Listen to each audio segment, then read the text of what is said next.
Good morning प्यारे विद्यार्थियों, online class में आपका स्वागत है।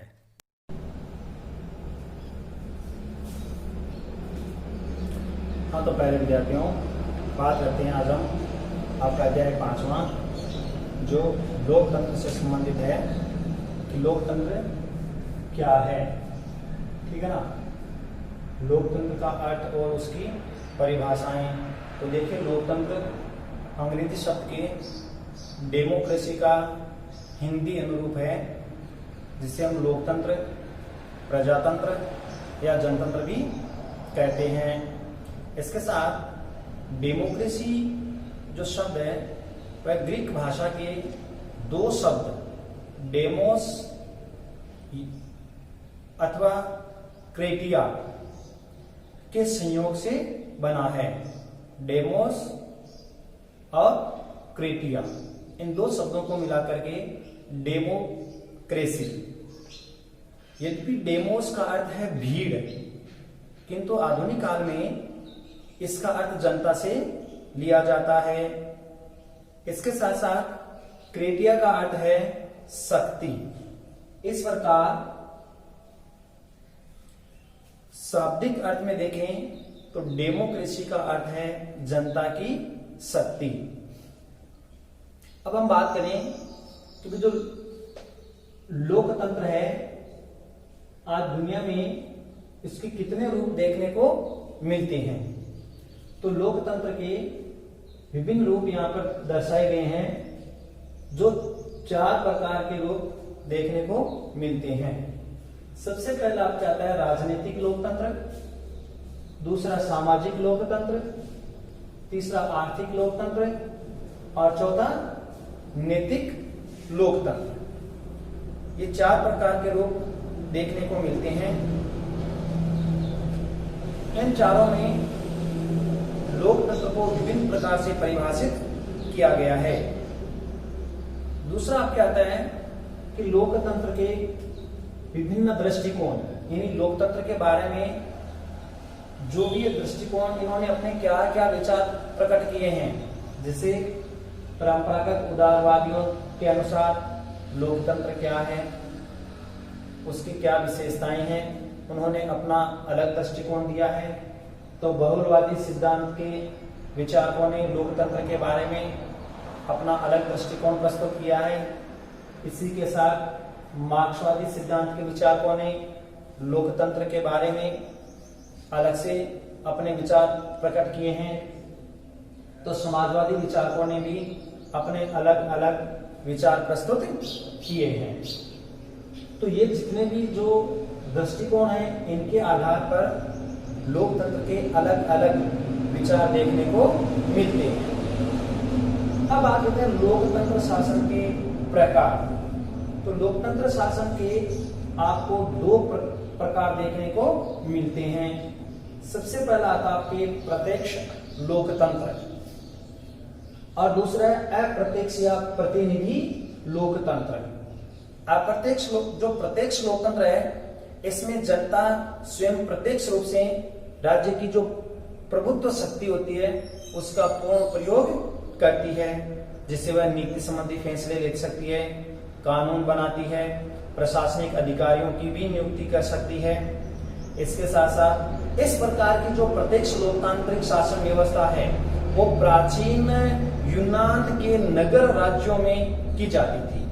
यानी प्राचीन समय में यूनान का जो नगर राज्य था, वहां पर इस प्रकार की व्यवस्थाएं थी कि वहां की जनता स्वयं फैसले करती थी, कानून बनाती थी, प्रशासनिक जो कर्मचारी होते थे उन कर्मचारियों पदाधिकारियों की नियुक्ति भी करती थी। इसके साथ साथ दुनिया में अगर आज हम देखें तो पूरी दुनिया में वर्तमान समय में केवल स्विट्जरलैंड एक ऐसा राष्ट्र है जहां पर प्रत्यक्ष लोकतंत्र देखने को मिलता है। और जैसे कम जनसंख्या वाले जो राज्य हैं वहीं पर ही प्रत्यक्ष लोकतंत्र संभव है। बड़े राज्यों के लिए प्रत्यक्ष लोकतंत्र संभव नहीं है। दूसरा क्या है अप्रत्यक्ष या प्रतिनिधि लोकतंत्र। ये आधुनिक काल में लगभग सभी राज्यों में अप्रत्यक्ष या प्रतिनिधि लोकतंत्र अपनाया जाता है। इसके अंतर्गत जनता स्वयं प्रत्यक्ष रूप से शासन की शक्ति का प्रयोग नहीं करती, अपितु अपने द्वारा चुने हुए प्रतिनिधियों के माध्यम से वह अपनी शक्ति का प्रयोग करती है। और जैसे किस समय समय पर वह अपने प्रतिनिधियों का चुनाव करती है। इसके साथ साथ ये लोकतंत्र शासन के दो आपको प्रकार देखने को मिलते हैं। अब हम बात करते हैं कि जो लोकतंत्रात्मक शासन पद्धति है उसकी क्या क्या विशेषताएं हैं। तो लोकतंत्र शासन पद्धति वैसे तो दुनिया में श्रेष्ठ शासन पद्धति के रूप में मानी जाती है। तो हम बात करते हैं कि भाई लोकतंत्र शासन पद्धति की कौन कौन सी विशेषताएं हैं। लोकतंत्र की विशेषताएं,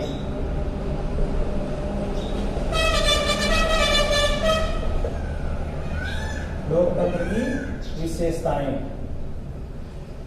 अगर कहीं पर भी आपको दिखाई नहीं दे तो मैं स्पष्ट रूप से जो बोल रहा हूं उसी को आप अपनी कॉपी में वो लिख सकते हैं। तो सबसे पहली विशेषता है जनता का शासन, जनता का शासन। दूसरी विशेषता आपकी जनता द्वारा निर्मित शासन, जनता द्वारा निर्मित शासन। तीसरी विशेषता है लोकतंत्र शासन एक साधन है, लोकतंत्र शासन एक साधन है, साधन है, साध्य नहीं।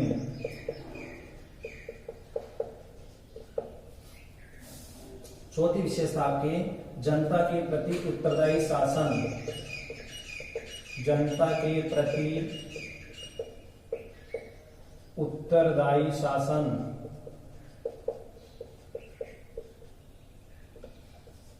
पांचवी विशेषता है लोकतंत्र विकासशील शासन है, लोकतंत्र विकासशील शासन है, विकासशील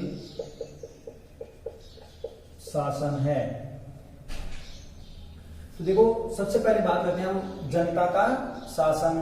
तो जनता के शासन में क्या है कि शासन की एक प्रणाली के रूप में लोकतंत्र संपूर्ण जनता का क्या होता है शासन, क्योंकि संपूर्ण जनता इसमें भाग लेती है। और जनता का अर्थ है संपूर्ण जन समूह है एवं प्रत्येक व्यक्ति जो लोकतंत्र में भागीदार होता है। दूसरा आपके जनता द्वारा निर्मित शासन कि लोकतंत्र में सरकार का निर्माण जनता के द्वारा ही किया जाता है। इसमें जनता अपने प्रतिनिधि चुनती है और प्रतिनिधि सरकार का निर्माण करते हैं, इसलिए इसे जनता द्वारा निर्मित शासन कहा जाता है।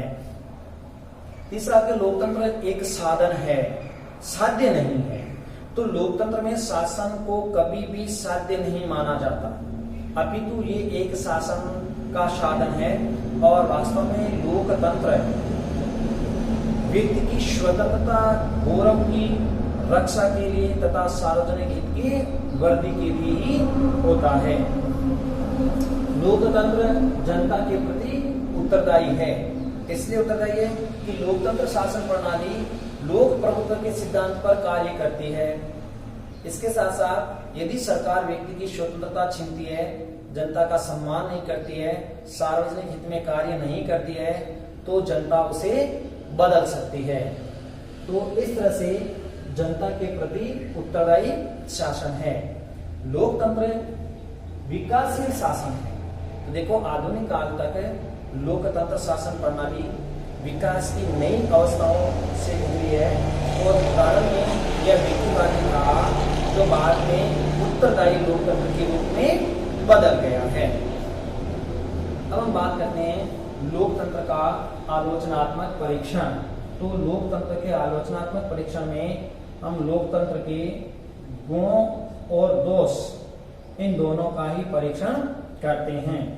लोकतंत्र का आलोचनात्मक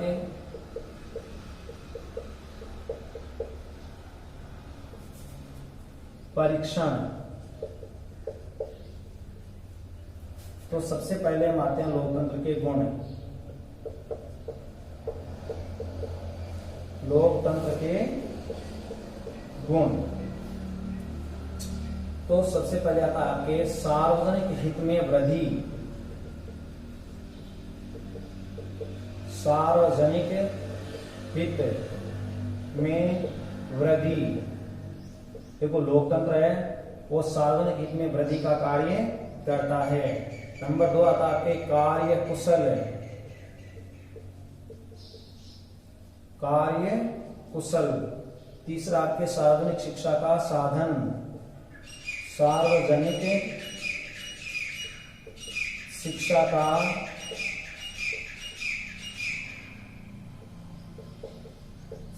का साधन।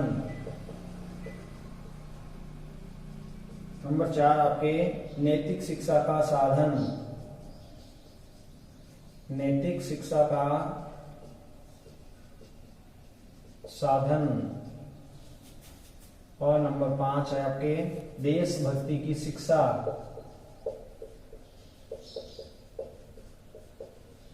देशभक्ति की शिक्षा। छठा क्रांति से सुरक्षा। क्रांति से सुरक्षा समानता और स्वतंत्रता पर आधारित है। समानता व स्वतंत्रता पर आधारित है।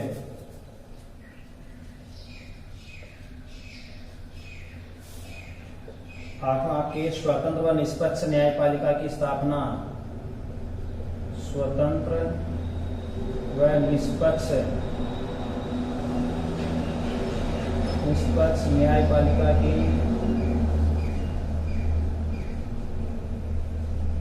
स्थापना। और 9वां है आपके कला साहित्य संस्कृति विज्ञान की प्रगति में सहायक है। कला साहित्य विज्ञान व संस्कृति की प्रगति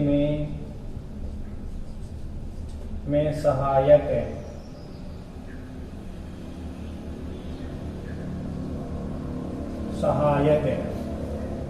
तो ये लोकतंत्र के गुण हैं जो लोकतंत्र को एक श्रेष्ठ शासन पद्धति बनाने में अपना महत्वपूर्ण योगदान देते हैं। इस तरह से लोकतंत्र के गुणों के साथ साथ हम ये नहीं कह सकते हैं कि लोकतंत्र दुनिया की श्रेष्ठ शासन पद्धति है। इसमें कुछ दोष भी पाए जाते हैं लोकतंत्र में। तो इन गुणों के साथ साथ लोकतंत्र के अंदर बहुत सारे दोष भी देखने को मिलते हैं, लेकिन फिर भी अगर आज वर्तमान में हम देखें तो लोकतंत्र को ही श्रेष्ठ शासन पद्धति के रूप में देखा जाता है। तो लोकतंत्र के दोष, सबसे पहले बात करें तो लोकतंत्र की व्यक्ति संबंधी धारणा भ्रमपूर्ण है। लोकतंत्र में व्यक्ति संबंधी धारणा गलत है। दूसरी आपकी आती है बुद्धिजीवी वर्ग की उदासीनता। बुद्धिजीवी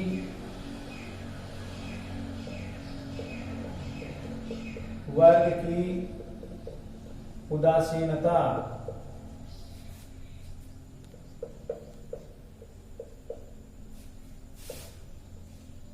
तीसरी आपके शैक्षिक महत्व का शैक्षिक महत्व का दावा भ्रमपूर्ण है।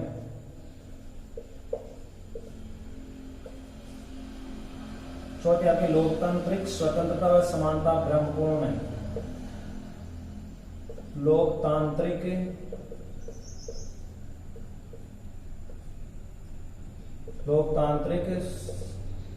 समानता व स्वतंत्रता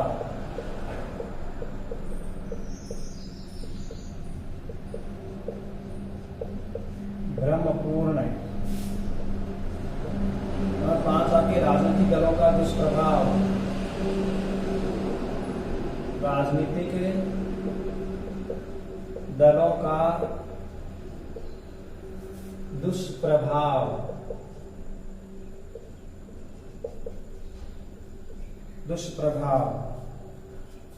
नंबर 4 अनुत्तरदायी शासन पद्धति। अनुत्तरदायी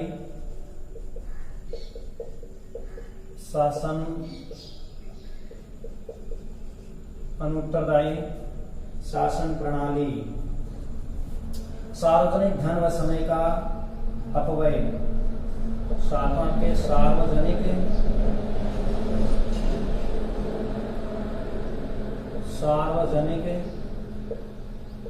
धन व समय का अपव्यय। और आपके उदासीन मतदाता।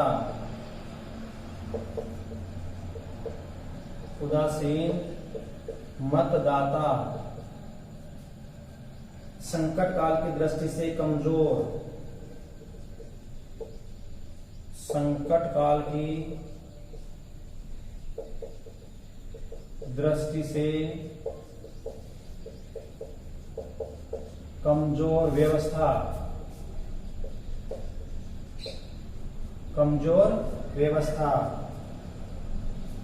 और 10वीं है लोकतंत्र विश्व शांति का समर्थक नहीं। लोकतंत्र विश्व शांति का समर्थक नहीं। तो ये जो अभी हमने लोकतंत्र के गुण पढ़े थे उन्हीं का ही उल्टा लोकतंत्र के दोष है। हम कहते हैं लोकतंत्र शासन प्रणाली विश्व की श्रेष्ठ शासन प्रणाली है, उसके बावजूद भी लोकतंत्र में बहुत सारे दोष देखने को मिलते हैं। देखो, लोकतंत्र में व्यक्ति संबंधी धारणा गलत है, बुद्धिजीवी वर्ग की उदासीनता है, शैक्षिक महत्व का दावा भी बिल्कुल भ्रमपूर्ण माना जाता है। लोकतांत्रिक समानता व जो स्वतंत्रता है जो लोकतंत्र के आधार स्तंभ माने जाते हैं वो भी भ्रमपूर्ण है। राजनीतिक दलों का दुष्प्रभाव देखने को मिलता है। साथ साथ ये अनुत्तरदायी शासन प्रणाली एक हो तो कहते हैं कि जनता के प्रति पूर्ण रूप से उत्तरदायी है, लेकिन कुछ विचारक ये कहते हैं कि लोकतांत्रिक शासन प्रणाली पूर्ण रूप से अनुत्तरदायी शासन प्रणाली है। सार्वजनिक धन और समय दोनों का इसमें अपव्यय किया जाता है। मतदाता बिल्कुल उदासीन वो रहते हैं। इसके साथ साथ संकट काल की दृष्टि से ये शासन व्यवस्था कहते हैं कमजोर दिखाई देती है और लोकतंत्र विश्व शांति का समर्थक है वो नहीं करती है। तो ये लोकतंत्र के दोष देखने को मिलते हैं। अब हम बात, इतने दोष होने के बावजूद भी हम ये कह सकते हैं कि लोकतंत्र की सफलता के लिए बहुत सारी आवश्यक परिस्थितियां हैं जो विश्व भर में लोकतंत्र को एक सफल शासन व्यवस्था के रूप में सिद्ध करती है। तो लोकतंत्र की सफलता के लिए वो कौन कौन सी परिस्थितियां हैं जो लोकतंत्र को विश्व भर में एक प्रसिद्ध शासन व्यवस्था के रूप में देखने को मिलती है। तो लोकतंत्र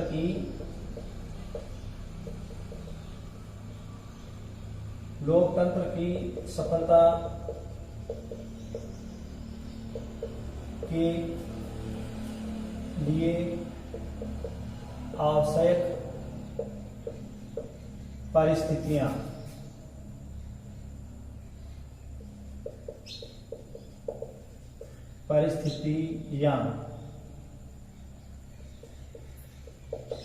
तो वो कौन कौन सी आवश्यक परिस्थितियां हैं जिसके कारण आज दुनिया भर में लोकतंत्र एक श्रेष्ठ शासन पद्धति के रूप में मानी जाती है। नंबर 1 आपके शांति तथा व्यवस्था।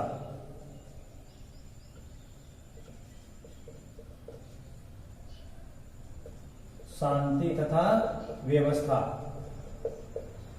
आपको पूरी दुनिया भर में जहां पर भी लोकतांत्रिक शासन व्यवस्था है, केवल वहीं पर ही आपको शांति व्यवस्था देखने को मिलती है। सुदृढ़ राष्ट्रीय अर्थव्यवस्था।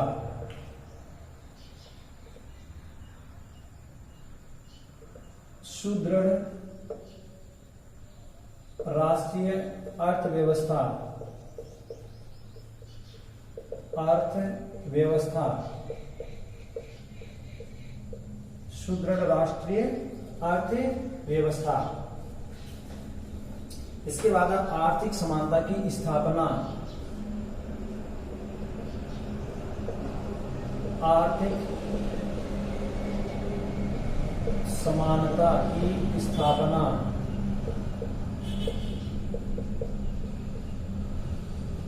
चौथी जो परिस्थिति है वो है सामाजिक न्याय की स्थापना। सामाजिक न्याय की स्थापना। स्थापना। 5 शिक्षित व जागरूक जनता। शिक्षित व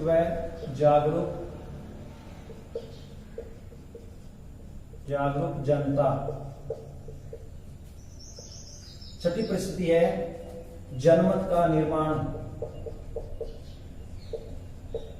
जनमत का निर्माण। और सातवीं परिस्थिति है नागरिक नैतिक व राष्ट्रीय चरित्र। नागरिक नैतिक व राष्ट्रीय चरित्र का निर्माण करना। सत्ता का विकेंद्रीकरण। सत्ता का विकेंद्रीकरण। सत्ता का विकेंद्रीकरण। 9वें स्थानीय स्वशासन। स्वशासन। तो ये कुछ ऐसी परिस्थितियां हैं 10वां आपके लिखित व निर्मित संविधान। लिखित व निर्मित संविधान। योग्य व निष्पक्ष कर्मचारी तंत्र। योग्य व निष्पक्ष कर्मचारी तंत्र। इसके साथ साथ योग्य व निष्ठावान। योग्य व